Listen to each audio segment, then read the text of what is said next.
Each life we incarnate into has a divine purpose. For the majority of people on this planet, their purpose has eluded them. We have become so distracted with the struggle to survive that we have forgotten what we are here to do. In alignment with the sacred laws of nature, the ultimate purpose of all existence is to create and evolve. We certainly do not incarnate into life with the intention to destroy. And yet, we have come to live in a very destructive world. As a result, there are many out there who feel lost or adrift, whilst knowing deep down inside that something is very wrong with their reality. Many people wish they could do something of value, anything that is purposeful, instead of having to submit to a system of slavery in order to survive. It is important never to let go of that feeling. That is your soul crying out to you, telling you that your life has value and that you do indeed have a purpose. The most important thing you can do in life is to recognize your purpose, and often that requires a lot of soul searching. Life indeed dishes out some pretty tough challenges, which will either move you closer towards your purpose path, or will give you great training for when you finally realize what it is that you came here to do. But more often than not, the very clues about your life's purpose are hidden in plain sight, woven into the very fabric of our existence. But we are so easily distracted by irrelevant details that don't really matter, that often we miss the very obvious right in front of us. It is because of our willful ignorance of anything that does not fit our preconceived ideas that the truth about the nature of our reality is so readily hidden in plain sight.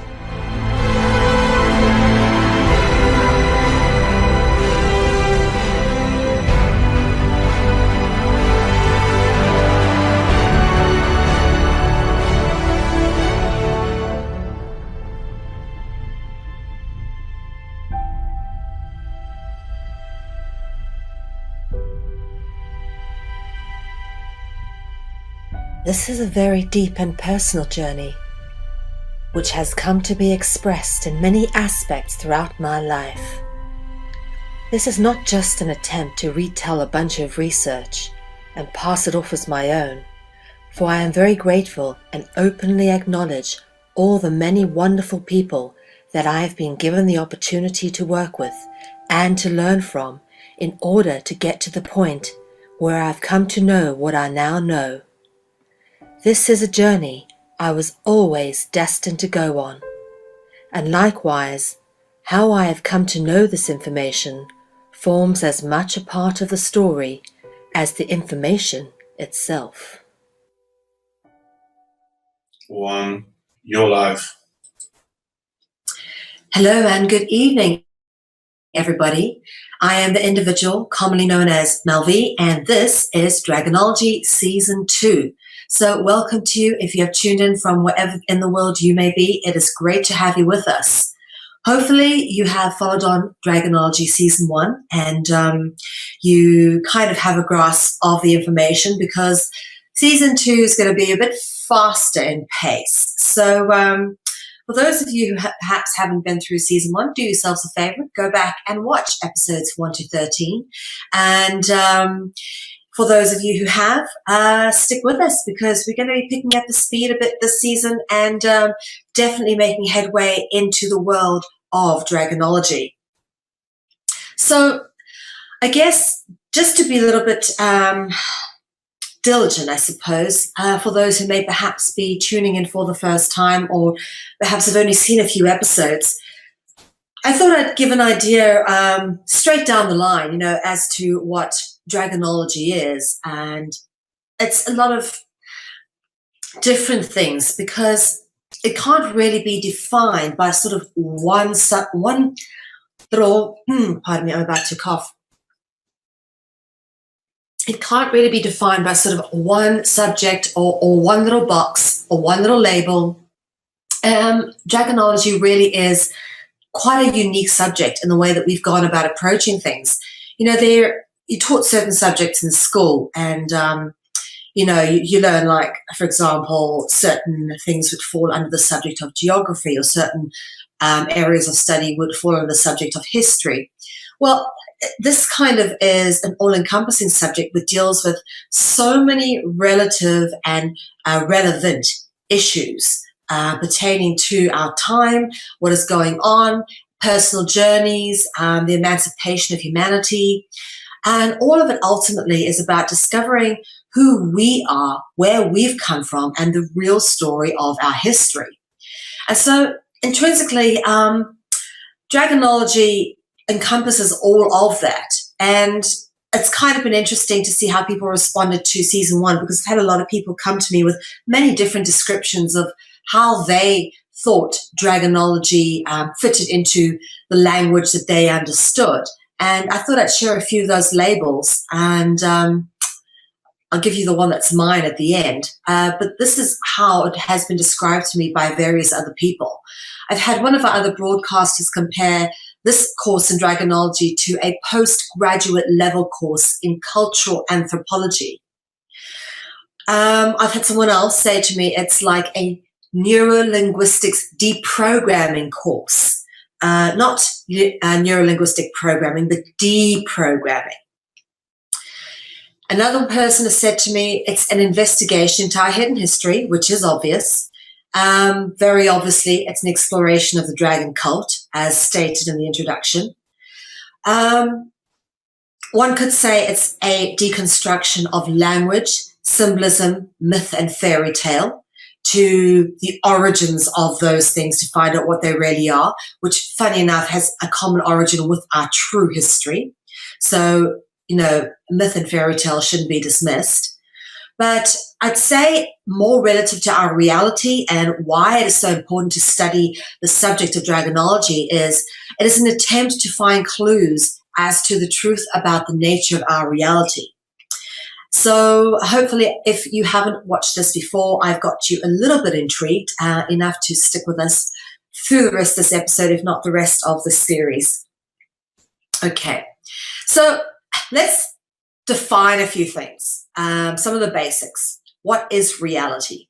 Okay, much like the realms of things like that which is legendary or mythological, there is no widely agreed upon application for the word reality. In fact, reality can be seen as somewhat relative to, I don't know, you know, people's experiences, lessons learned, and also the way we process things through our various perception filters.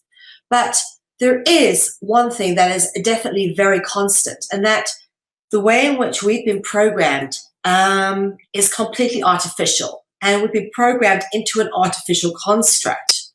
And this has been done because our entire reality, or that which is real, reality, real being the first part of reality, that which is real has been twisted. So what we think is real is actually an illusion. And what is real is hidden away from us, okay? And therefore our entire reality is an elaborate manipulation. It's all being manipulated.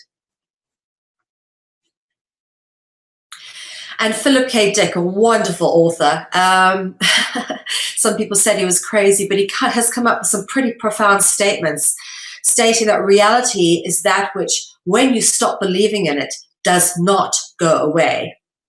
And he's also explained how reality is manipulated, and he states that the basic tool for the manipulation of reality is the manipulation of words.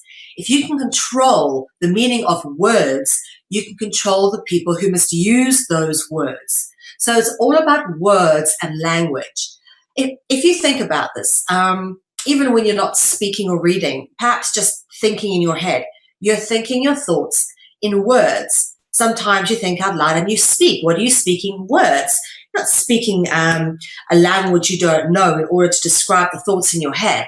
Everything is conceptualized and conscientized through series of words, which are themselves just symbolic representatives strung together into sentences. So how do we untangle ourselves from a manipulated reality? Well, words and language hold humanity in a conceptual construct and framework that is distinctly dragon-like in nature. And we'll go on to prove this. If you guys haven't been watching series 1, it's very obvious to prove that words and language find the origin with the dragon. And this is how the dragons have controlled us, is through words and language. By learning the true meaning of words and language through a study of etymology, synonyms, homonyms, rhymes, and symbolism, we are able to decipher our deception for ourselves. Incidentally, the words decipher and deception come from the same group of words. No coincidence. So we can decipher our deception as well as ascertain a clear indication as to who our controllers are and who and what they have been in recorded history, where they have been largely been masked through the mode and application of symbolic representatives to mask the true nature and identity of the dragon. So, in case you didn't know, dragons are real. They do or have existed. Dragons are not just mythological creatures relegated to the realms of semi-dismissive fairy tale. They were and are in fact creatures that exist and have distinctive non-human features and abilities. And please don't believe me, do your own research. Dragons are absolutely everywhere. In fact, I dare you to walk into find me a Chinese restaurant that doesn't have a dragon somewhere represented in it. I've not yet found one. And of course, this representation we've got over here is one representational version of what the dragons were represented like. And this is a Babylonian representation. But we've got various representations through time that all give a different indication and a different story as to what we were taught about these things and who they were and how cultures perceived them. And you know why they chose to preserve them and carve them in stone like this. Anyway, the dragons control us through language whilst masking themselves behind symbolism. And some of the most common symbols of the dragon are, of course, snakes and serpents, as we see here. This is an ancient Egyptian papyrus. And you can see this is legs of a human, arms of a human with a body of a serpent. Okay, so this is also what I would say would be a dragon representation, because obviously this being has wings. So any being with horns, wings, that has a body of a snake or scales, any non-human features like that, and sometimes they're often anthropomorphized or metamorphized into other creatures. So it's not necessarily just a representation with wings or horns, but you'll start to notice things like the goat comes in because it has horns. And if you've been through Dragonology Season 1, you'll have a clear understanding of that.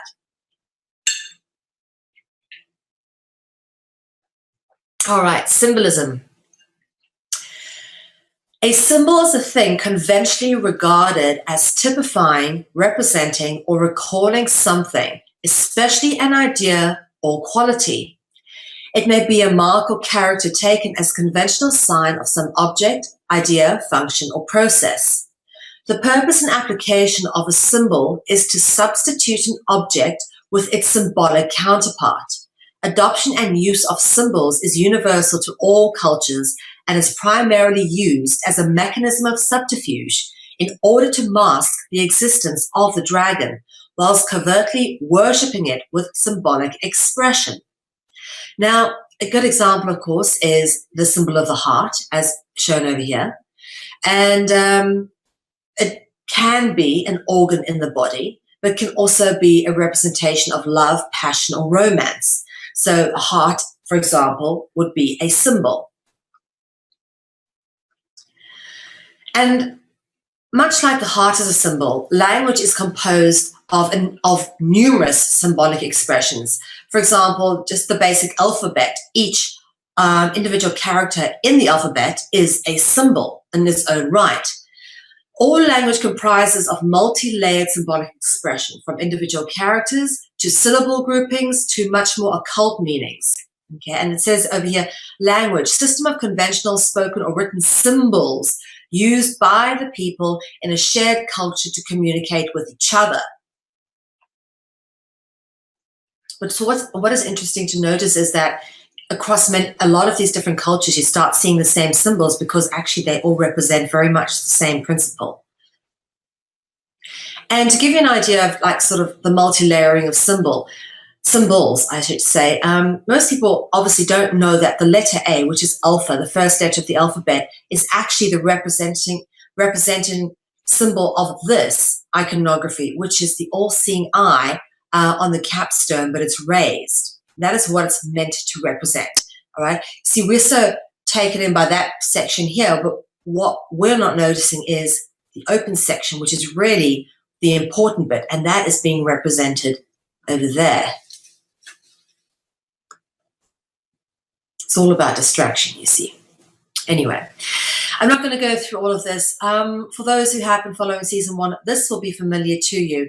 And this is an example, or what I should call a tablet of listings of dragon and serpentine root words or word roots. And various words compose of these roots. You'll find a lot of words in the various languages composing of these roots, and all these roots ultimately allude back to the dragon within our language, hidden into our language.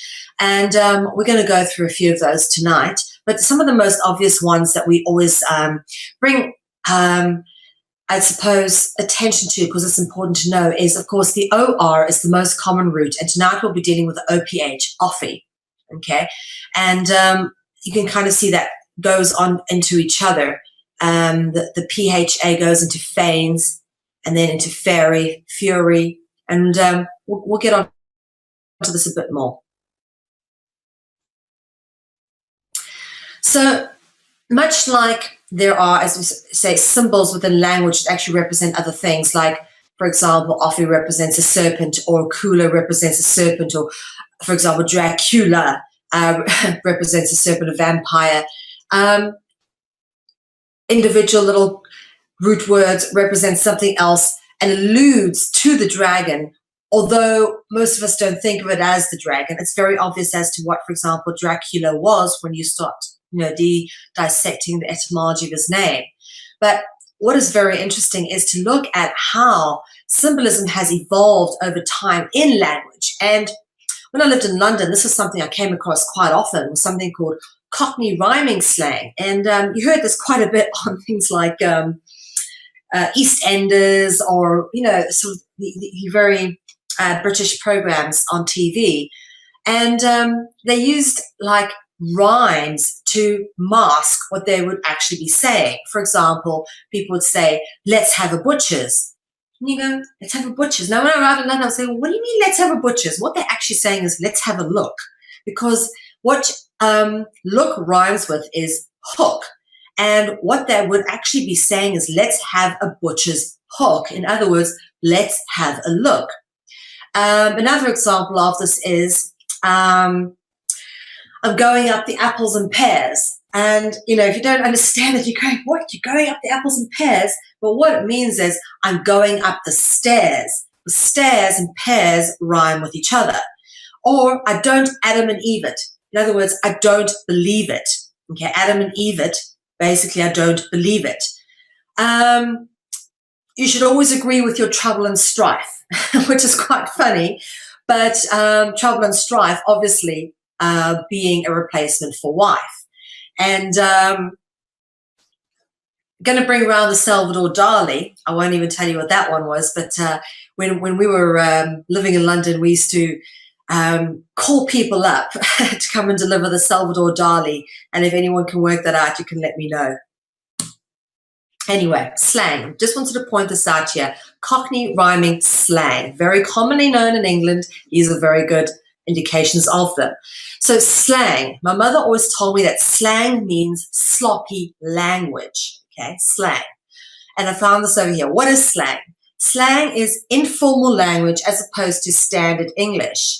Slang, like other types of language, change over time. Some words which were originally slang are now part of standard English. So maybe people from long, long ago look at our language now and go, oh, it's slang. And like we look at the kids of today and we hear them get a street talk and we go, oh, that's slang, you know. But really what it is language being evolved through symbolic representatives that, you know, perhaps change from generation to generation. And perhaps what might be slang to me might be standard language to some teenage kid in high school because that's how they all talk. And that's fair enough. But there is still that concept of slang being a symbolic representation of something else. Okay? And I bring you back to this again. Let's have a butcher's is a symbolic representation of let's have a look. Okay, so there's various ways in which slang has evolved in different cultures, and people have got different colloquial terms for different things within various cultures. But what is interesting to notice is this word slang, which, as I said, my mom always told me slang, don't use slang, you've got to speak eloquently. She thought it was very important that I spoke well. But she used to say that slang stands for sloppy language, which makes perfect sense to me until you start looking deeper into the meaning of slang. And slang or slung is the Dutch word for snake. And you don't say slang in Dutch, you say slung with a U sound, not an ah, but an ah sound. So you go slung. Slung is the Dutch word for snake, and in fact the Afrikaans word for snake. From the word slang is the root word lang, which forms the root word of language, which we've already spoken about, okay? But this is interesting. Lang is pronounced lang, all right? Like your breathing lung, okay? So lang, all right, is the Dutch word for long. When you say the street is long, yes, you would say something like die straat is baie lang, which means the street is very long. So what is interesting to note about this is that actually is this word here, lang, which, as we've spoken about here, is the root of slang, and the root of language is the Dutch word for long, which is the English long, okay, as in a long piece of string, or my hair is long and needs a haircut, or whatever. So that is the Dutch word for long. And this is important because, and I'll give you an example. In Dutch, you'd say die slang is lang, and in English, you'd say the snake is long. All right, take a look at that. In Dutch, you say die slang is lang. English, you'd say the snake is long. Now, here's the real kicker, okay? In the Chinese culture, which is synonymous with dragons, all right, the Chinese dragons are called what? The long. And you even pronounce it the same way as this, lung, all right, with a U sound, lung, not lang or long with a O. You pronounce it the same freaking way, which is lung, all right, as in the air in your lungs. That is how that word is said, sometimes with one O, sometimes two. But the Chinese dragons are known as the lung. And that cannot be a coincidence, because this word here is the same as this word, right? Which is the root word of slang and language, all right? And slang is the Dutch word for snake. So just to take you back through that again, and from slang is the root word language, okay, and then of course lang, which is the Dutch word for long, and of course long is, or lung I should say, are the Chinese dragons. It's what the Chinese call the dragons. They call them the lung. It's unreal. It all just goes back on each other. Anyway, another example of just how interwoven this tapestry of dragons and language is. In fact, the dragons absolutely created our language and divided us through it, much like they did through imposing laws and religions onto us, which has divided humanity and caused many wars. The Latin word, of course, for dragon being angui, and you can Google translate this, put dragon in, and you get the word angui back.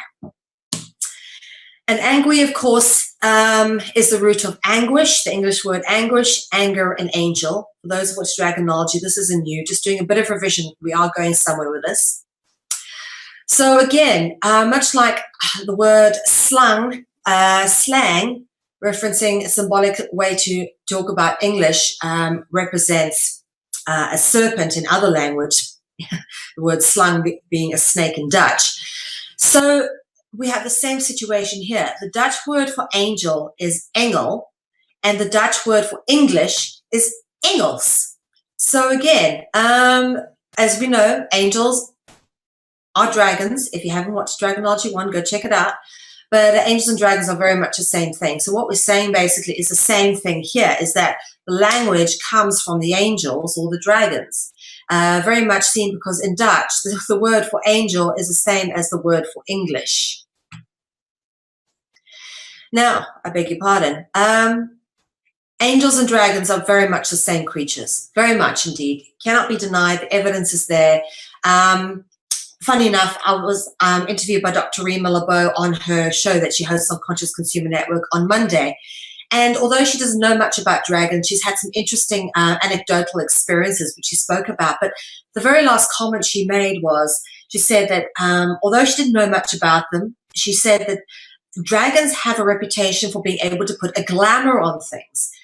And I thought, wow, that's very telling. That someone who isn't studied on dragons actually has picked up on that. And that is common knowledge, that is their nature, that they like to put a glamour on things. Like, yeah, they do. They make themselves look all sweet and angelic when really they're demonic. And that's the whole paradox, is that angels are dragons, angels are demons, demons are angels. It's the same thing. Anyway, another example of what we've been talking about, how dragons are intricately interwoven into the creation of our language, is through the term Ifrit. Now, an Ifrit is an enormous winged creature of fire and lives in societies complete with kings and tribal clans and structures and stuff. And it's the same here. All the demons and all the angels have hierarchies and whatnot in their various realms. But these creatures are quite prevalent in Arabic mythology. They're known as a classification of jinn, which we've been through what the jinn are, and we'll go into it again at some stage. But basically, the root word rit is the most important thing in these creatures' sort of wording, which gives you indication of to what they're really all about. Rit, okay? So just wants to point something out here. The F and the V are pretty much the same letter. Okay.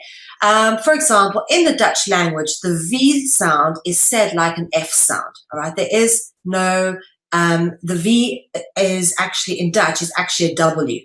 So for example, I always use the example of Volkswagen, all right, which is, most people would say Volkswagen, but it's actually Volkswagen.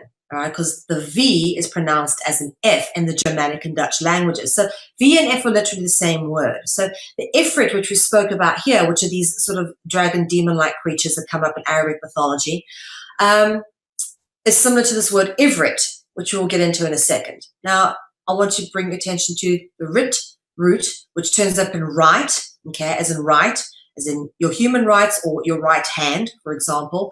Right as in rite of passage, or you give someone their last rites. And of course, ritual. And of course, evolving word connections from rite and ritual. You've got right, as we've already spoken about, but then you get bright, which alludes onto the most other common dragon theme, which is that of bright light shining, light bearer, Lucifer, all of that. So it's an evolution of language here into bright, light, and then you got LIT here, lit, literature. Here we're back into the language, reading and writing again. So it always comes back full circle. You cannot escape it. So from writ, you come down to literature, from lit, and that evolved naturally through the word structure. Now back to the ivrit again, as we spoke about. The word ivrit, which is etymologically cognizant with ifrit, remember that F and the V are virtually the same character, all right? Right and ritual. So ivrit is etymologically cognizant with ifrit, right, and ritual.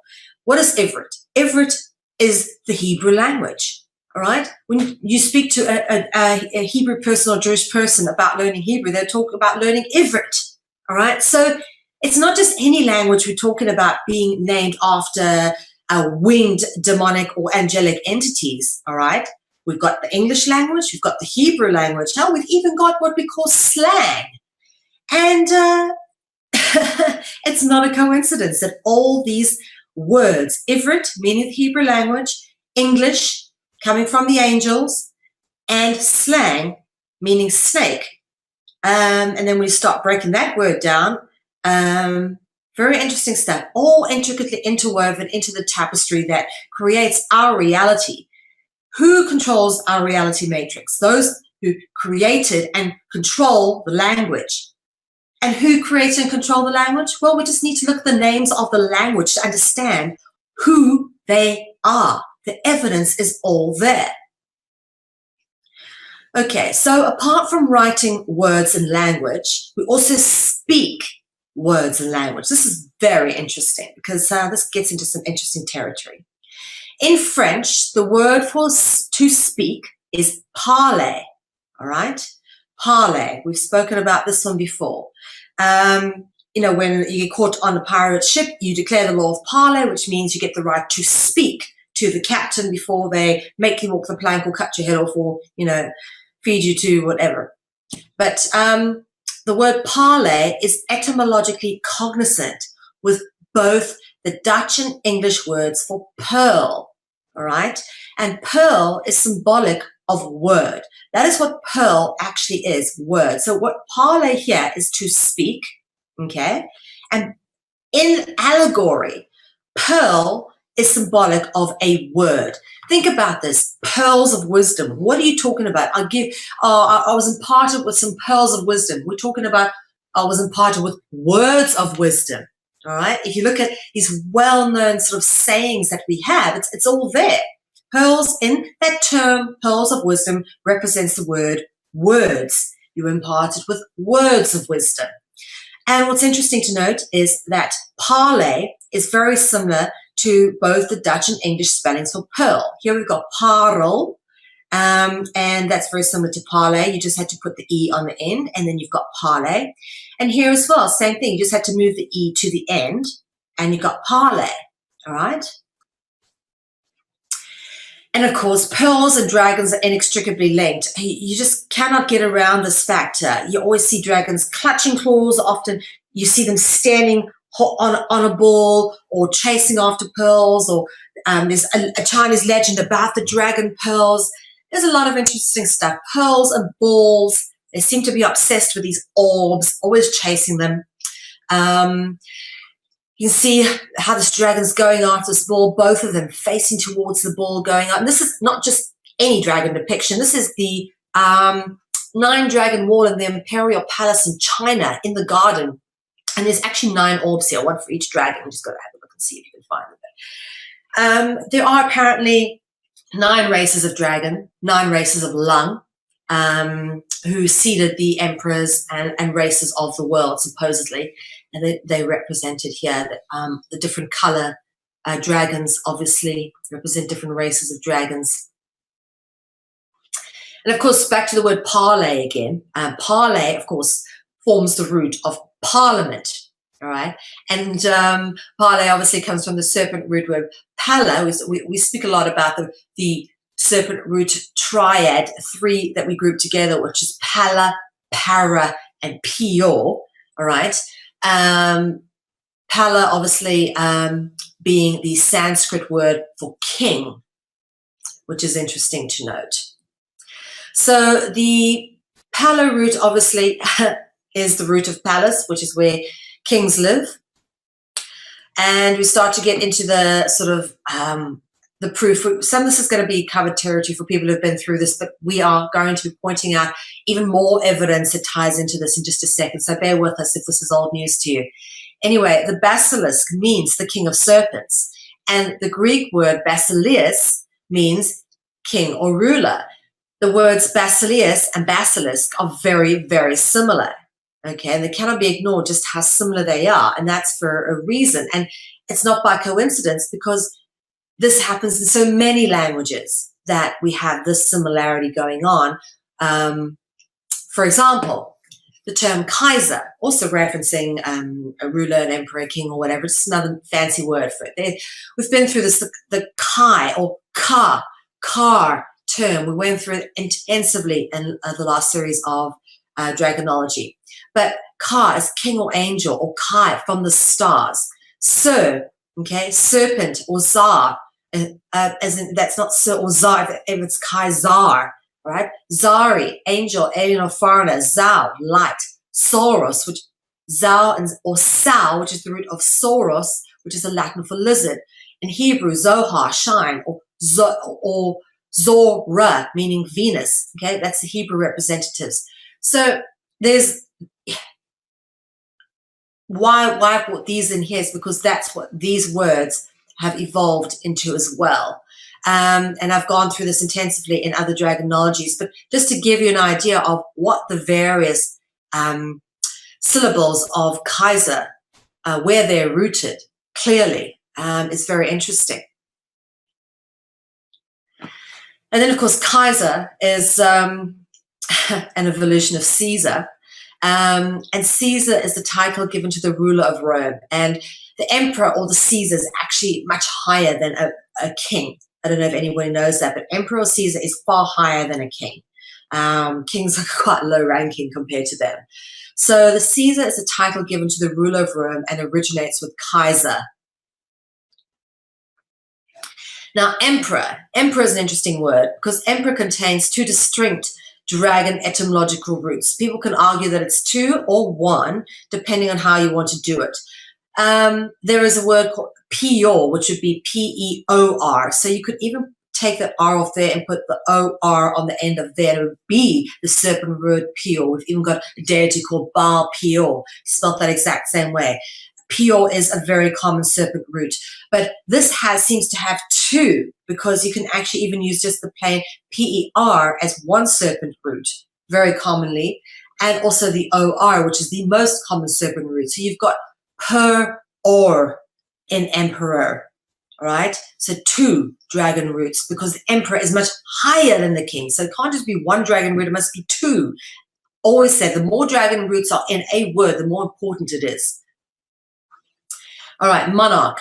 The word monarch contains the dragon root word arch or arch, which, of course, if you've been following the last series, you'll understand why that forms an importance when you look at architecture, but also in terms of the arch is commonly prefixed to angel, right? We spoke about angel earlier, as an archangel, referencing an angel of high rank. Now, again, indication as to the fact that they have hierarchy in the ranks of angels and demons. And of course, that spills over into our world. The Sultan. All right, the Sultan. The Sultan, the role of the Sultan is that of high king or ruler, okay? And the word Sultan is etymologically cognizant with Satan, yeah? You've got the assonance markers, look, S-T-N, S-T-N, as you said, always. The vowel sounds can translate or transliterate with each other. So, yes, we are ruled by the dragon. The words Sultan and Satan are etymologically cognizant with Shilton, meaning government, S-T-N, same assonance markers. And this theme plays out again in the Greek word diabolos. And diabolos is quite commonly known as the Greek version of the devil. The devil, diabolos. Diabolos or diabolos operates on the decipherable pun dia bull, meaning through the Senate. Okay, so that means dia, and in Dutch it would be deur, which means through, and boule, meaning the Senate. Now, what's interesting is a little sidestep here is that the word boule, actually government, is the root of the word bully, funny enough. And that is how people who were colonized saw the white colonialists coming, so particularly the darker skinned races. They were the ones who coined the word bula, and that's, you find that in both the Zulu and the Indonesian languages, that they refer to the big white sort of governing colonial powers. They called them bula, which is the root of the word bully, interestingly enough. Anyway, etymologically cognizant, the word bulle and bull with Baal and, of course, ball. We talked about pearls and balls. Dragons are obsessed with them. The god Baal is also known as Moloch. All right, we know the god Moloch. Lots of child sacrifices are made to him, often depicted as a bull god. All right, bull, here again. So Moloch is etymologically cognizant with Mel-ak, all right, which basically Melech is an angel or messenger, all right, and Melech, which Melech is a king or ruler.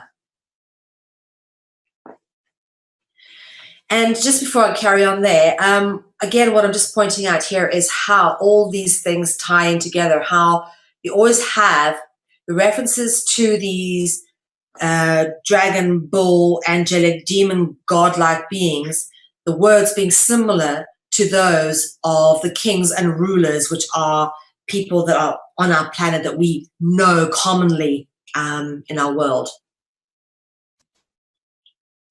No coincidence. No coincidence that is, by the way. Anyway, ball sport is ritual. Been through this before, but in case you don't know about this, competition and sport, particularly ball sports, are all rooted in ritual and are in fact covert ritualistic practices in honor of dragon gods or rulers.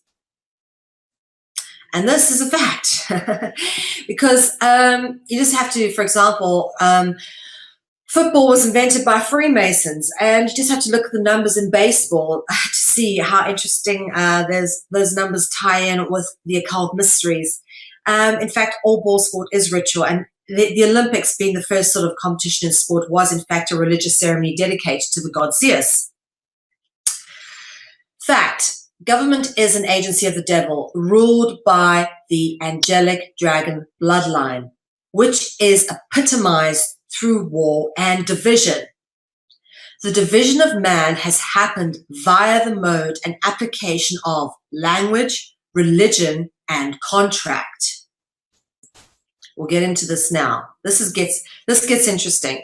And pardon everyone for sticking through if you watch the previous Dragonologies, because I've been giving you sort of a bit of an intro up to now, because this is where we start getting into the heavy stuff in season 2. I start dissecting contracts and law and looking at it through the context of Dragonology, which becomes very interesting. But here we start with the contract, the element of the contract. Now, this is going to be a reoccurring theme, contract and conflict. So take note as one of our launching points for the series. Contract and conflict. The nature of contract or the covenant is one of conflict. All right. The contract that they have, okay, is very destructive, that our rulers have upon humanity. That's why we have all the wars. All right. Likened to an invading force, the angels or dragons are connected to the creation of man and the destruction of earth. In fact, in Greek, this annihilation is described as kataklysmos, which translates as cataclysm. And klumos, in fact, means flood, which perhaps gives indication that they had something to do with those cataclysmic floods, which we read about in the Enuma Elish, as well as the Epic of Gilgamesh and the Epic of Noah in Genesis. So, as I was saying about competition and sport all being rooted with ritual and dragon worship, this is ever more evident when you start to look at the theme of opposition between the race of dragon and man. And this theme of race is very important, okay? When you talk about race, you talk about someone's this race or that race, okay? Although, yes, it is an interesting word because race can mean a bloodline. A race can mean like you run a race. So that's not by accident that that word has two meanings. And it gives you clues. Those two meanings give you clues as to the theme of the opposition between dragon and man. Because this theme of race having those two meanings is recorded in the Greek etymology of gonos, meaning to race, and agon, meaning a contest. Gon is what we're looking at here.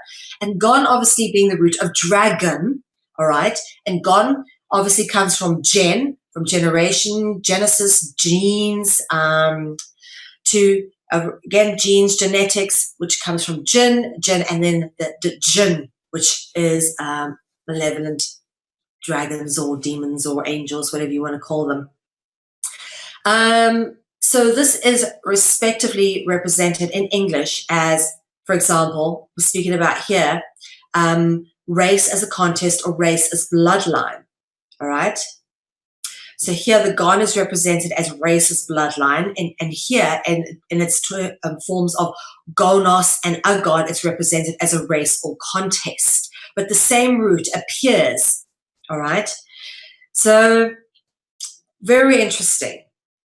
This for me is, if you can get your head around this for me is the clearest indication that there has always been a theme of opposition between gods and man, the dragons and men, rulers and men, a theme of destruction and conflict and annihilation of our rights and many other things. In fact, we are a slave species. Humanity has been created as a slave species by an advanced race. There's huge amounts of evidence that exists that we have been heavily genetically manipulated, most likely with the original intent to mine for gold, but we later have become a slave species of the dragon and the secret governments and the priesthoods who manipulate humanity in order that we may never realize the truth about the nature of our reality and just how dragon-like in nature the matrix really is. And I found more proof of this when you start looking at the gold element, okay? One of the things you can't separate the origins of humanity from is the worship of the serpent, the practice of slavery, and the seeking out of gold, the obsession with gold. The offering of gold to the dragon gods is evident in the use of the old Hebrew word offer, okay, which references gold. Offer obviously has the serpent root word ophi in it. Offer is phonetically the same word as this, offer, indicative of an offering, like a sacrificial offering, or I'll offer you a peppermint, or for example. But what you have in this particular word for gold, which is the Hebrew word for gold, is the serpent root word, ophi. It can't be by coincidence. Could it be because they created us as a slave species to mine for gold? The evidence does seem to point that way. Anyway, the word offer, meaning gold, is cognizant with affer, meaning viper. Even affer and viper are not unlike each other. And I've drawn the similarity previously in other episodes. But offer and affer are not unlike each other. And we've used this word quite a bit before because affer evolves into Eve, if you guys remember. Sacrifice. The practice of offerings made the practice of offerings made to the dragons, gods, or rulers can take the form of sacrificial offerings or burnt offerings known as Holocaust. Pardon me, that's my cat, Cat Princess.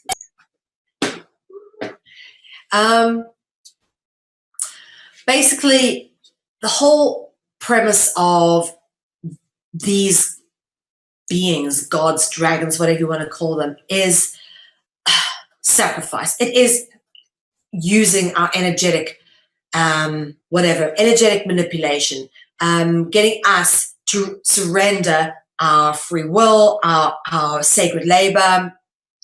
Even people sacrifice their children, and we'll get a bit more into this. But you just have to go into the Bible and have a look at how many references there are to burnt offerings. And in fact, the word for burnt offering is holocausta, which isn't that what they called what they did to in World War II to all those people in Europe, the Jews and gypsies and stuff that they killed in the concentration camps? It was called a Holocaust because, let's face it, the people that Hitler and them were actually in service to, all right, being the Vatican and the Jesuits, okay, all worship these guys, which are the dragons, the angels, the devils, whatever you want to call them.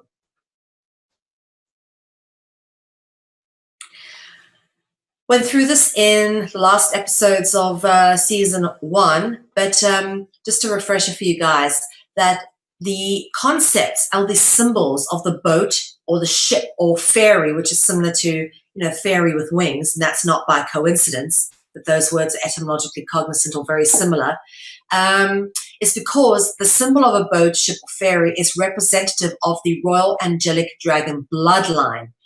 And you see a lot of this, particularly in ancient Egyptian art, heavenly boats, boats in the sky, looking like this. Normally, they've got all the gods on here. You've got Horus and you've got Osiris over here. So this looks like Amun, because Amun-Ra normally had this big hat on. So you've got all the gods on a sky boat. This is represented obviously on papyrus. Very, very interesting. But it's not only a sort of thing that turns up in artwork and represents the royal dragon bloodline. The ship or the boat or the ferry is also a symbol of the contract. And as we say, contract and conflict. Now, we're going to talk a lot about the contract and the conflict, okay? But it's the boat, ship, or ferry is a symbol of the contract to or covenant of dominion over man, which is indicated by words such as kingship, all right, lordship, worship, membership. Even the word religion comes from the word religare, which means to moor or bind, like you would moor a boat, to tie fast or to have hold of. So, yeah, that's the contract. You tie people into a contract. What's interesting about the word contract is you talk about contracting a flu, you don't agree to consensually get that flu. You contract a flu. Think about that.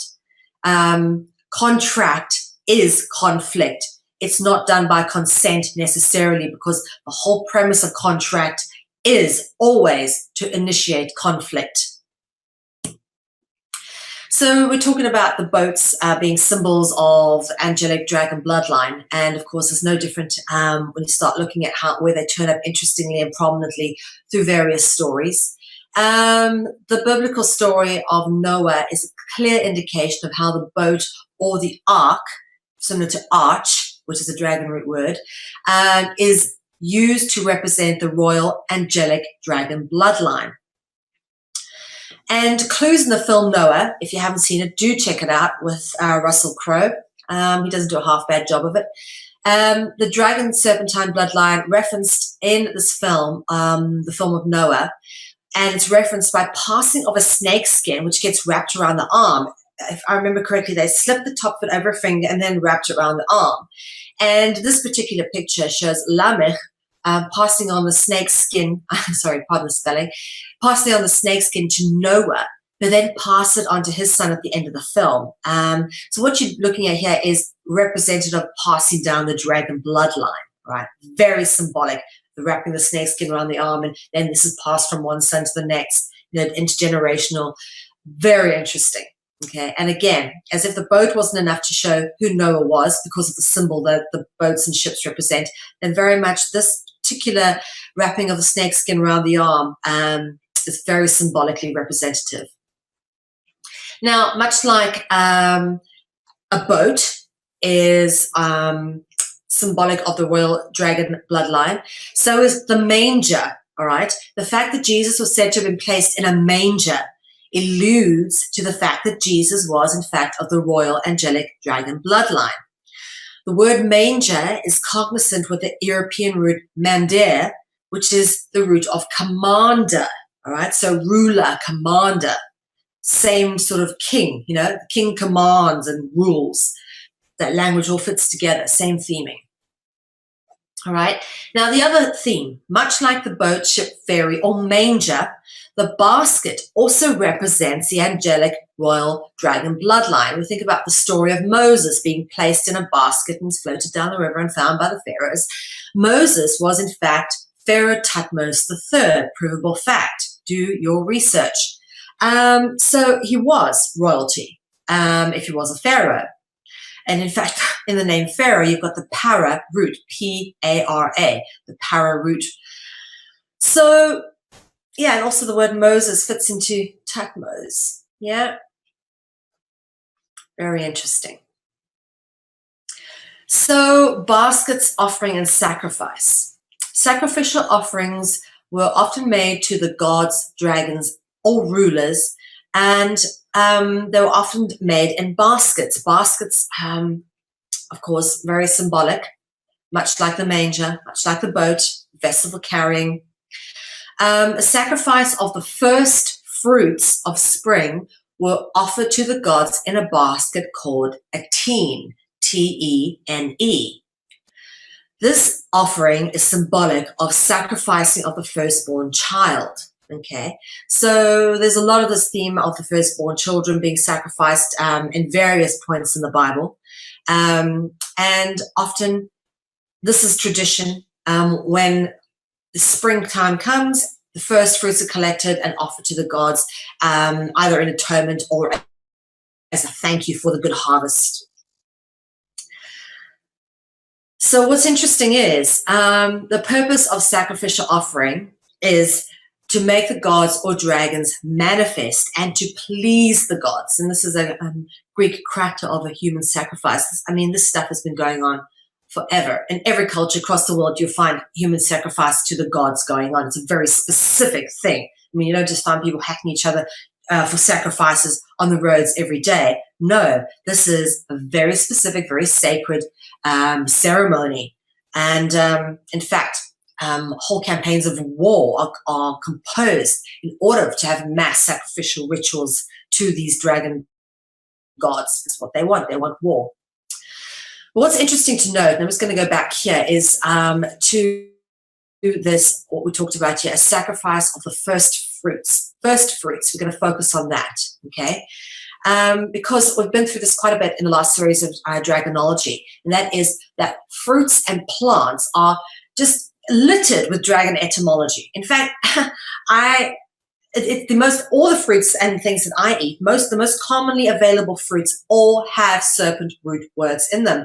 And I'm not going to go through them all now. In fact, you should go back and watch the last series and check it all out, because every single word here, apple, pear, grape, orange, banana, peach, lychee, avocado, tree, plant, green, orchard, lily, orchid, grove, forest, and floral are all rooted in dragon etymology. They all have dragon root words making up these particular words.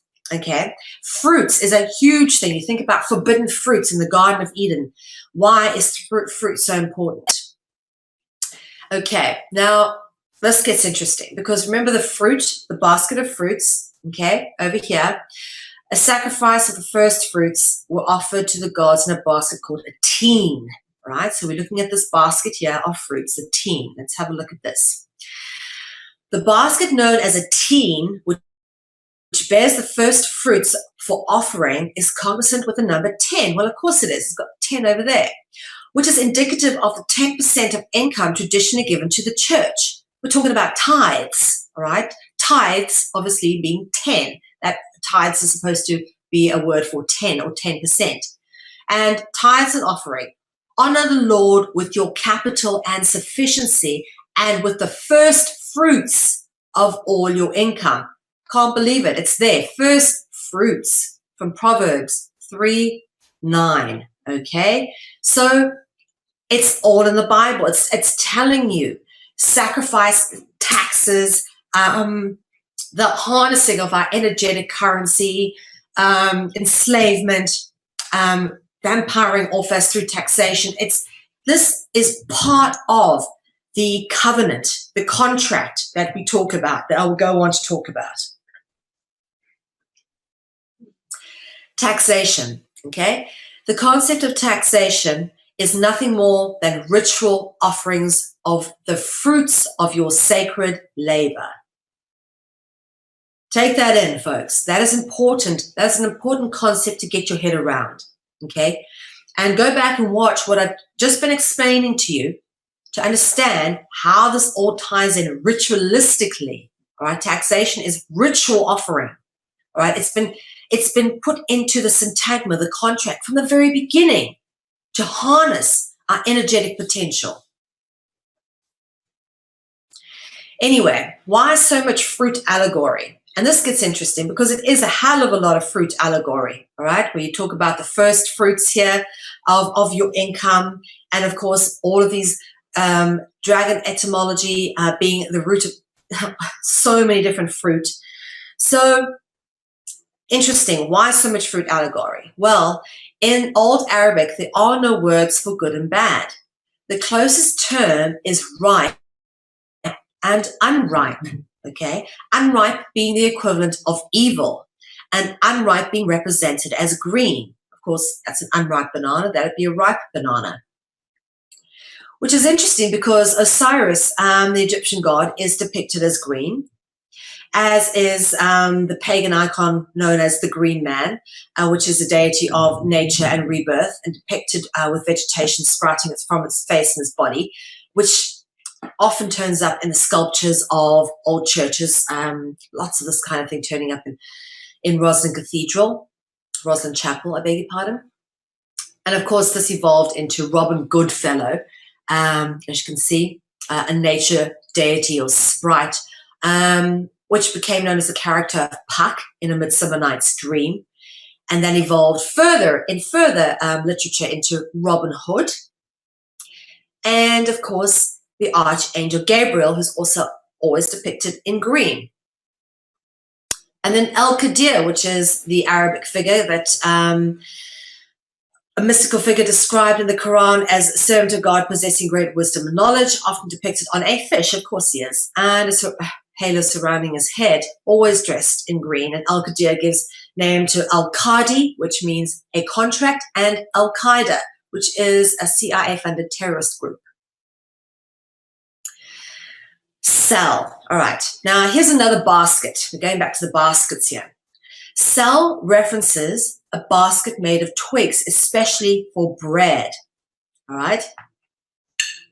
Very interesting.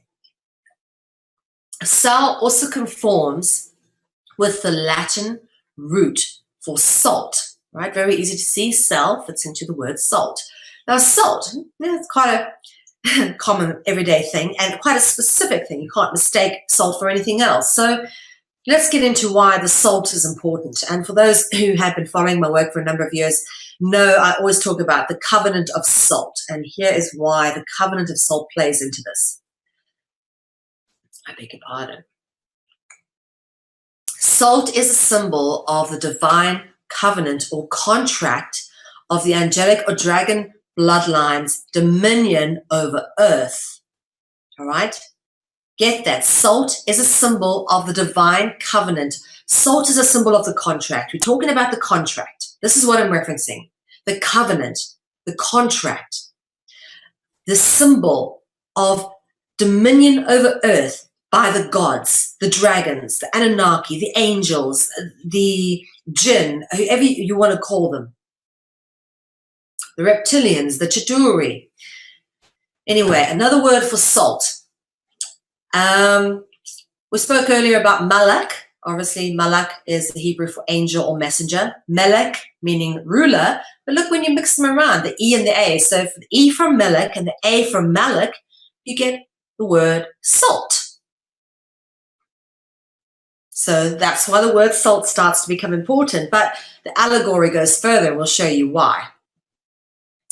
The covenant of salt. All right, everybody knows what's going on with Zionists wanting to recreate the state of Israel. And this is what it says in the second book of Chronicles, chapter 13, verse 5. It says this: "Don't you know that the Lord, the God of Israel, has given the kingship of Israel to David and his descendants forever by a covenant of salt?" That is important, people. Okay, by a covenant of salt. So if you look at what we've been talking about, what the covenant of salt is, dominion over man. All right, now you understand. If you had to go and read this on its own without having gone through what the salt allegories are, all right, if you actually had to read this in the Bible, you wouldn't know what they're talking about. A covenant of salt, you know. You think maybe they'd misspelled it, meant to say a cup of salt. Because that's what they have the tendency to do, is mistranslate and misspell things in the Bible. In fact, none of the scribes that actually did any of the copying of the original biblical text actually had the ability to read. All they did was copy the symbols. They didn't know what the symbols said. So lots of deliberate mistranslations and misinterpretations, but this is what the covenant of salt is. It basically is the original covenant, which gives certain people the belief that they have a right to genocidally murder Palestinians to reclaim the Holy Land of Israel. Okay, it's by a covenant of salt. It's by the covenant of the dragons, by the covenant of the angels, the covenant of their dominion over earth, of our enslavement, of the conflict and the contract, the covenant of war. Anyway, the sacred mother. Don't get too distracted by the picture, folks. The word salt is indicative of saltus, which refers to female genitalia, okay, evidencing the impregnation of the sacred or holy mother or matriarch. How is it that they have come to control us, okay? By infiltrating into our culture, by putting rulers and royalty in place to uphold the laws and rules, the elite, okay? And this has been done through, well, we'll get into it. The matriarch mother Ma, all right? Matriarch mother Ma. I used to call my mom Ma, okay? So this is the words we're looking at here. And Ma compares with mare, all right, which is Latin for sea or ocean, which of course seas and oceans are synonymous with salt, because salt water, all right, is obviously, you talk about getting sea salt. I use sea salt out of my grinder, but salt water is where people get sea salt from. But the word salus, okay, you talk about a saline solution, comes from this root word salus, meaning salt water, is etymologically cognizant with sails. In fact, you just have to move the I before the L and you've got sails, indicative of boat, ship, or ferry. Again, the contract. This is why salt is so important. On every level, it ties in the covenant of salt. Etymologically, you look at it, it ties into so many different things. This is why we talk about the covenant of salt. The covenant of salt references the sacred union between the dragon and human mother to produce the Theotokos, or the offspring of the gods or the dragon, who were referenced as being hemithoi, meaning half god or dragon, or the demigods, and whom were given dominion over humanity. Okay? And of course, this is Sobek and Isis, what looks like it could be. But the whole concept of the mother goddess and the baby, I mean, look, this is Horus with a serpent on his head, okay? We've got the dragon. This is from the Ube culture, found in one of the graves. the baby dragon sucking off the mother, and here we've got Isis. And this is how obviously they hid over years what these beings were, that they weren't dragons, but represented with a snake on the head. Okay, this is what's really hiding behind this face over here, because of course they had the ability to shapeshift. But it's the same representation. Okay, talking about the impregnation of the Holy Mother, the Mother Goddess, the Whore of Babylon. Okay. So, talking about Egyptian dragonology or mythology, we go on to the sort of primordial god of ancient Egypt, being Amun-Ra. And the name Amun is interesting because it means the concealed one. And it brings us on to our next step of understanding dragonology. Amun obviously gave root to the term Amen. The expression Amen is used at the end of all prayers just about, and all major religions. In fact, Amen is a reference to the god Amun, and Amen means secret.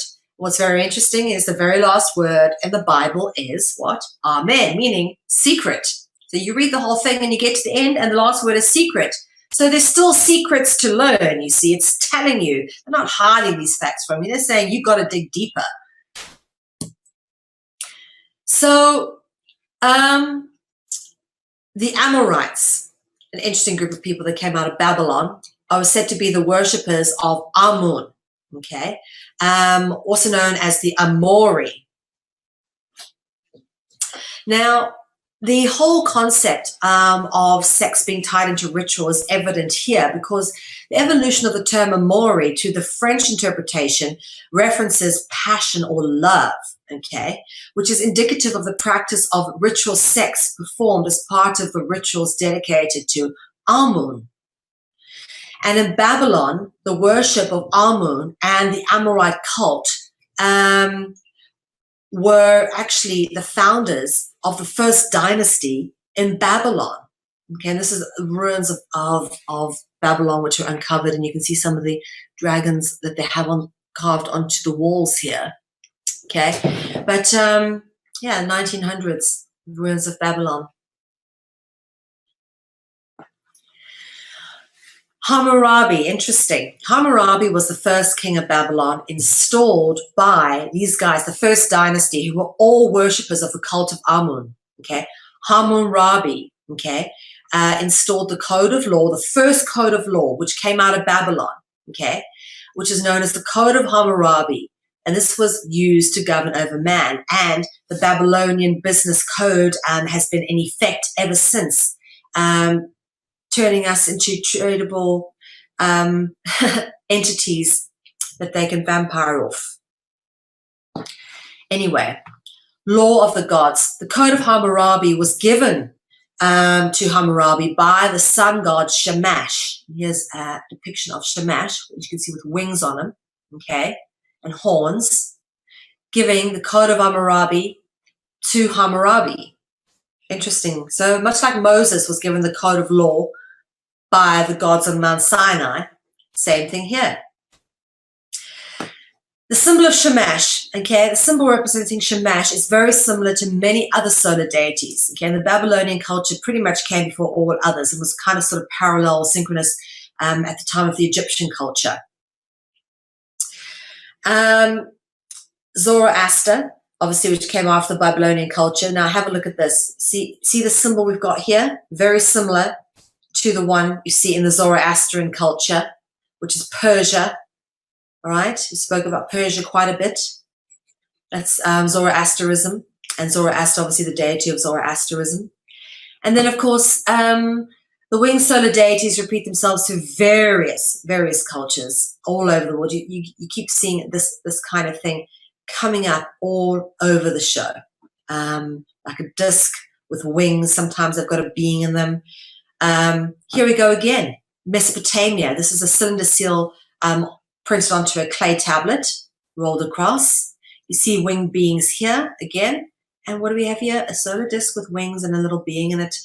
But we have them turning up more iconized again here in ancient Egypt as a solar disc, which is very interesting with wings. So this symbol has kind of evolved over time and turns up in all these depictions of solar deities. And this guy here, Shamash, gave the first code of law to Hammurabi. As you can see, he's got wings on. So this is where our laws come from. We all say, all the laws come, Babylon, that's the root of all the evil. And yeah, it was, because that's where the first codes of law came out of, the first control over humanity, first structures of society and civilization, the first time we were told to cook and prepare and eat meat and engage in religion and all that kind of thing. Anyway, and all of this was propagated by what's become known as the Western priesthood, okay? Amun obviously being the god of the Egyptians, Zeus being the god of the Greeks, Jupiter, the god of the Romans, and St. Peter being the patron of the Roman Catholic Church. St. Peter obviously coming from Jupiter. Zeus evolved, Jupiter evolved from Zeus, and Zeus evolved from Amun. Okay, these are all the same principal deity, just through different cultures and different religions, which are ultimately all basing their practices on the same ritualistic practices, just changing the words over time so that people think it's an epic rebranding. This is how you wipe out history. You change the words. How you rewrite history is by changing the words, changing the names, changing the labels. Think about it. If you don't want people to know who you are, you change your name. This is how it's done. Very simple logic. Anyway, the Western priesthood. The rabbi, okay, is related to the Syrian Arabic word rayab, meaning the setting of the sun, or Rabi, meaning west. Now, what's interesting, and I do want to take us back here to this name Hammurabi, because it is actually meaning the rabbis of Amun, right? That's what Hammurabi means. Rabbi is rabbi. Think of a Jewish rabbi, rabbi of Amun. And rabbi is basically another word for priest. So that's what Hammurabi is, a priest of Amun. Okay. So here, the word rabbi is related to the Syrian Arabic word rayab, meaning the setting of the sun, which happens in the west, and Rabi meaning west. And of course, the west, the death of the sun. Okay, that's what it's seen as in religion symbolically. But we talk about the death cult. In Sumerian language, Martu means west, but in the Persian language, Mart means death. In the Latin language, Mort means death. So you can see through the etymology that this is a death cult. This, what we pointed out, Amun, Jupiter, Zeus, right down to Roman Catholicism, it's all about being a death cult. They worship as part of a death cult, okay? And this is symbolically represented by the sun setting in the west, the death of the sun. The sun setting in the west, the setting of the sun is played out in Egyptian mythology as the death of the sun, and it's quite a big deal. In fact, they have a very interesting sort of allegory that goes on, which talks about when Horus is victorious, he rises in the morning, and then he fights a battle with Set all day. Then we talk about Set, sunset. So this is Set, the god, which basically is the god of night, so to speak. And they supposedly are constantly fighting a battle, Horus and Set. And they fight a battle, and Horus loses, and the sun dies at night and is reborn again in the morning. And then at night it dies and is reborn. And this is the whole rebirth of the sun and the rebirth of Jesus, who was the sun god as well. That's where that whole concept comes from. But it's the birth and the death of the sun is very, very important. Okay. And they worshipped, obviously, it was a death cult. So the West is indicative of the death of the sun, which is why they have this sort of ubiquitous duality story going on, where these two entities, dark and light, are constantly at war. One of them is always winning, one of them is always losing, but it's never the same, and it's constantly up and down. And this is also symptomatic of life, which is a constant ebb and flow of moving between 2 points. You're never on top and you're never at the bottom, but you're always kind of moving between them, learning and growing and evolving. And this is the allegory that's played out in the Egyptian mystery religions, where they very much had to believe in the balancing of light and dark. Of course, the sun god Horus is the Egyptian sort of solar deity, which is of huge significance and is commonly represented with the features of a peregrine falcon. The peregrine, of course, having the black piece that hooks back like this behind the eye. That is the distinctive marking of the peregrine falcon. If a Horus bird does not have this in, it is not the correct and accurate marking or representation of a Horus bird or peregrine falcon. Anyway, the peregrine falcon is what we use to represent the Horus because, and you just need to look again, the etymology, para, dragon root word, grin, dragon root word. Again, when I say this, when there's two roots, they're important. So there's two roots in this particular bird's root, and that's why they use the peregrine falcon as a representative of Horus. Anyway, the theme of war and conflict is pervasive in the tales attributed to the conflict between Horus and Set, being the manifestation of the ubiquitous duality as represented by dark and light, or yin and yang, or male and female, or positive and negative, or black and white, hot and cold, red and blue. It's the same principle. And of course, the Egyptian religion were very big on acknowledging the balance and the fundamental principle that both are necessary for each other. Think about it this way. Would you ever appreciate daylight if you didn't know night? Would you appreciate night if you didn't know day?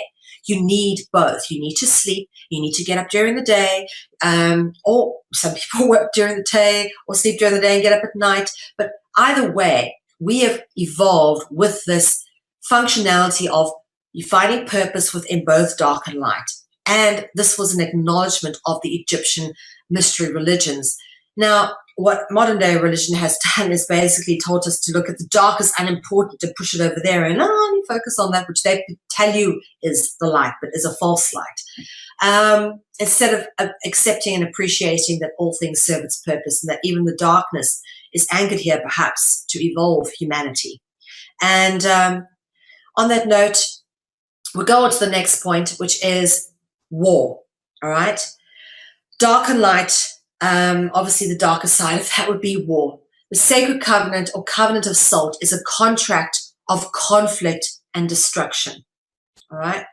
Humanity, we didn't really have the kinds of things known as war until the dragon entities sort of messing with us and manipulating us and giving us different religions and languages and telling us to die in the name of country and belief. It's all an illusion and all a construct that they've put upon us. It's all artificially created. Okay, it's been quite a lot to take in for the first episode of season 2. But if you have missed anything at all, please go check out season 1 of Dragonology.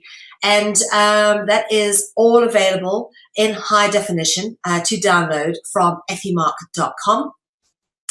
All of our broadcasts are available to check out on our broadcast guide. You can see when they're all scheduled in. Dragonology is going to be jumping around. We're not going to be fixed in this 9 o'clock slot on Wednesday. We most likely will be moving around quite a bit. So please, guys, keep an eye on the broadcast guide to find out when the next episodes of Dragonology will be.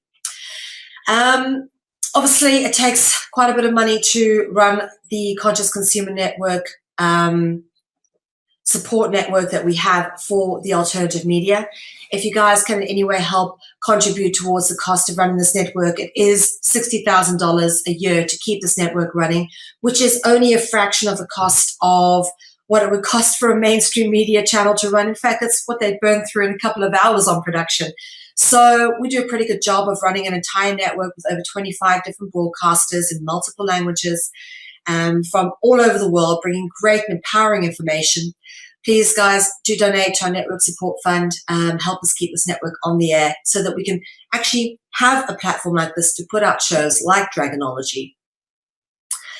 And, of course, for all the details, please go to consciousconsumernetwork.tv, which is our official website, and check out all the details there. As always, we thank you for being with us, and we will see you next week. That's all from me, Mel V. Until then, take care.